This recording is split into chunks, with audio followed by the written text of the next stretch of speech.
కొన్ని సంవత్సరాలుగా నలుగుతున్నటువంటి కొంతమంది సమస్యలకి త్వరలోనే దేవుడు సమాధానం ఇవ్వబోతున్నాడు. చాలా తొందరలో దేవుడు ఆన్సర్ ఇవ్వబోతున్నాడు. జరుగుతుంది అది.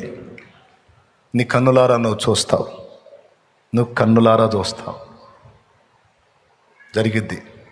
గుర్తుపెట్టుకో, ఈ డేట్ రాసుకో. ఈరోజు దైవజనుని నోట నుండి నా తండ్రి ఈ మాట పలికించాడు. ఇన్ని నాళ్ల వేదనలకు ఒక ముగింపు దేవుడు ఇవ్వబోతున్నాడు. అది ఎలా జరిగిద్ది అనే ప్రశ్నలు నన్ను అడగొద్దు, ఆయన అడుక్కో. అడగటం ఎందుకన్నా, నేను నమ్ముతున్నానంటే నోరు మూసి ఇంకా స్తోత్రాలు చెప్పుకో, ప్రార్థన చేస్తానే ఉండి. ఇక కథం ఇంకంతే. నేను మళ్ళీ మాట్లాడు నీకు ఈ పాయింట్, ఎందుకంటే నాకు ప్రత్యేకంగా ఆ మాట చూపిస్తే వచ్చాను నేను. కొన్ని సంవత్సరాలుగా నీవు నలుగుతున్నటువంటి ఆ సమస్యకి ఇక చాలా తొందరలో, చాలా త్వరలో దేవుడు నీకు ఆన్సర్ ఇవ్వబోతున్నాడు. స్పష్టంగా నువ్వు పొందుకుంటావు.